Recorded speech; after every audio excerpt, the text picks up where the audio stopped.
Hello guys, welcome to Cine City channel. आज मैं बताने जा रही हूँ कोरियन सीरीज़ की ऐसी एक ड्रामा जो कि बहुत ज़्यादा पॉपुलर है। तस्वीर देख के तो आपको पता चल ही गया होगा। हाँ, आप एकदम सही है। Put your head on my shoulder drama की आज एक्सप्लेन करने वाली हूँ। चलिए शुरू करते हैं। ये सतोमो, जिसका सपना है एक एडवर्टाइजमेंट कंपनी में काम करना, ग्रेजुएशन कंप्लीट करना, उसके बाद एक अच्छी सी नौकरी ढूंढना और last for not the list किसी के प्यार में पड़ जाना जिसके साथ वो बहुत ज़्यादा हैप्पी हो सकते हैं। जो कि ना एक सीनियर अकाउंटेंसी स्टूडेंट है और जिसका सपना है एक एडवर्टाइजिंग कंपनी में काम करना, और उसी के लिए सुबह सुबह फुप्पी की कॉल पर उठ के रेडी हो जाते हैं इंटरव्यू देने जाने के लिए। नीचे फुप्पी उसका इंतज़ार करते हैं। फुप्पी सुतोमो की बहुत अच्छी फ्रेंड है। फुप्पी सुतोमो को साइकिल में बिठाकर लेके जाने के समय रास्ते में उसकी साइकिल एक दूसरे साइकिल से टकरा जाते हैं और सुतोमो और फुप्पी गिर जाते हैं। ये गुई, जो कि ना साइंस की स्टूडेंट है, बहुत ज़्यादा इंटेलिजेंट भी है और उसके साथ कॉलेज टॉपर भी है। गुई और फुप्पी एक दूसरे की बहुत अच्छी दोस्त है, इसीलिए फुप्पी गुई को कुछ बोलते नहीं है।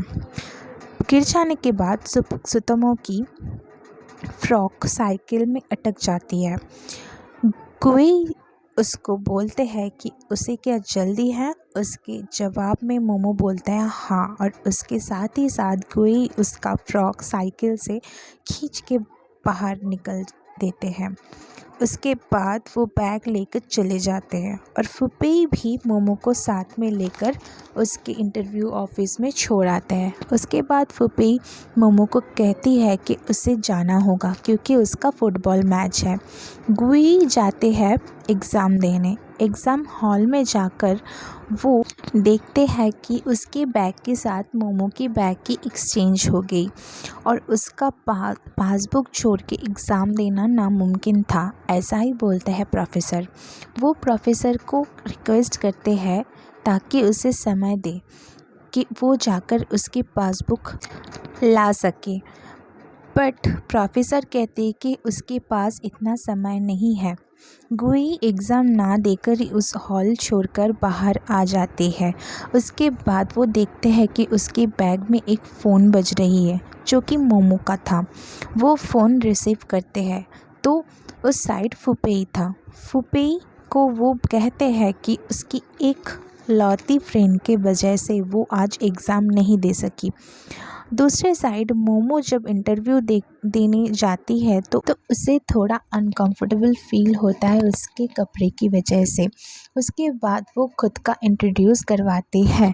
एग्ज़ामिनर जब उसे उसकी बायोडाटा देखते हैं तब वो देखते हैं कि उसमें एक साइंस की स्टूडेंट का पासबुक है और बायोडाटा भी है। वो लोग कहते हैं कि वो उसके कंपनी के लिए एक सीरियस वर्कर ढूंढ रहे हैं जिसके काबिल मोमो नहीं है। इसी वजह से मोमो उन लोगों से सॉरी कहकर उस वक्त उस जगह से निकल जाते हैं। बाहर आकर उसके बैग से, मतलब गुई के बैग से फ़ोन की आवाज़ आती है तो फ़ोन में फुप्पी का था। वो कहते हैं कि उसे एक रेस्टोरेंट में मीट करने को।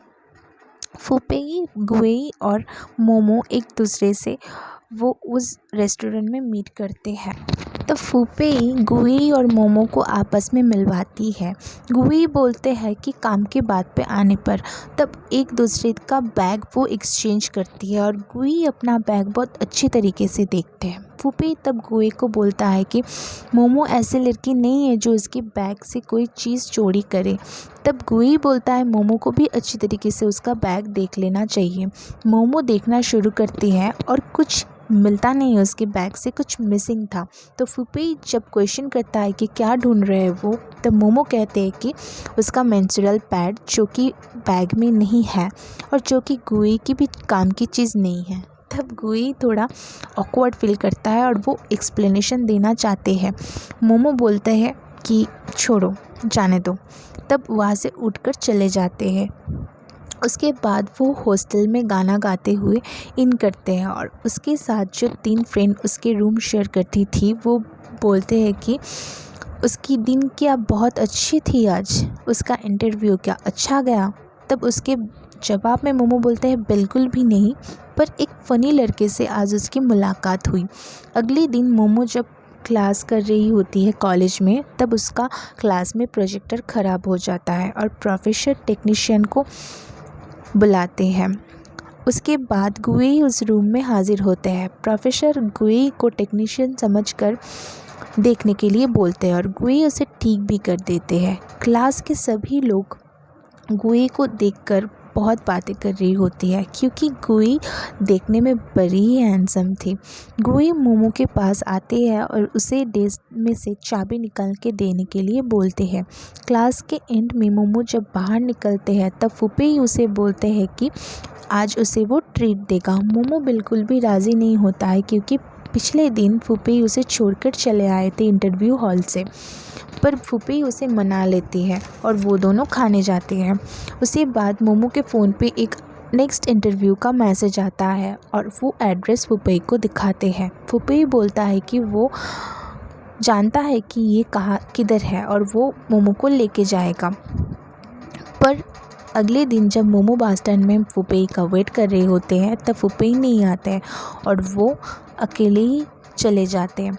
बस में से उतरने के बाद कुछ चोर उसकी बैग को चोरी करके लेके जाते हैं और उसी दौरान मोमो को हाथ और पैर में चोट लगते हैं।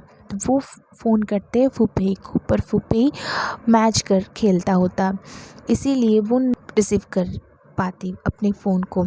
गुई फ़ोन रिसीव करता है और गुई को मोमो बोलता है कि फुपेई को बोल देने के लिए वो बस स्टैंड में उसका इंतज़ार कर रहा है। उसके हाथ में चोट भी लगी है और उसके फ़ोन में चार्ज भी नहीं है। ये बोलने के बाद उसका फ़ोन कट जाता है।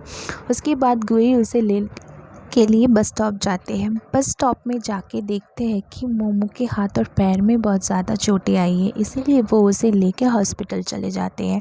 हॉस्पिटल जाने के बाद वो उसे व्हीलचेयर में बिठा कर डॉक्टर के रूम में लेके जाते हैं और डॉक्टर उसे कहता है उसके पैर में क्या बहुत ज़्यादा चोट लगी है, उसे क्या एक्सरे या स्कैन करना पड़ेगा। तो मोमो बोलते हैं कि पैर में उतना नहीं, पर हाथ में ज़्यादा चोट लगी है।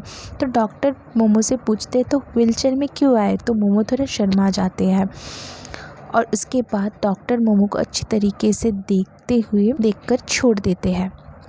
छोड़ने समय डॉक्टर को ऐसा लगता है कि वो दोनों कपल है और मोमो को बोलते हैं अच्छी तरीके से ख्याल रखने के लिए। इससे मोमो थोड़ा शर्मा जाते हैं। बाहर आने समय फुपेई आ जाते हैं और फुपेई कहता है कि गुई से मोमो और उसे अकेले छोड़ देने के लिए। तब फुपेई गुई के पास से उसका प्रिस्क्रिप्शन लेकर मोमो को अकेले छोड़ते हुए मेडिसिन लाने जाते हैं और मोमो ये सोचते हुए रो पड़ते हैं कि वो फुपेई से बहुत ज़्यादा एक्सपेक्ट कर रही होते हैं। उसी समय गुई अपने बैग से टिश्यू निकाल कर मोमो को देती है और कहते हैं कि उसकी आंसू पोंछ लेने के लिए। उसके बाद मोमो कहते हैं कि ये उसकी आंसू नहीं है, वो रो नहीं रहा है। तो उसके बाद वो गुई कहते हैं कि तो उसकी जो पसीना है वो ही पोंछ ले इस टिश्यू से।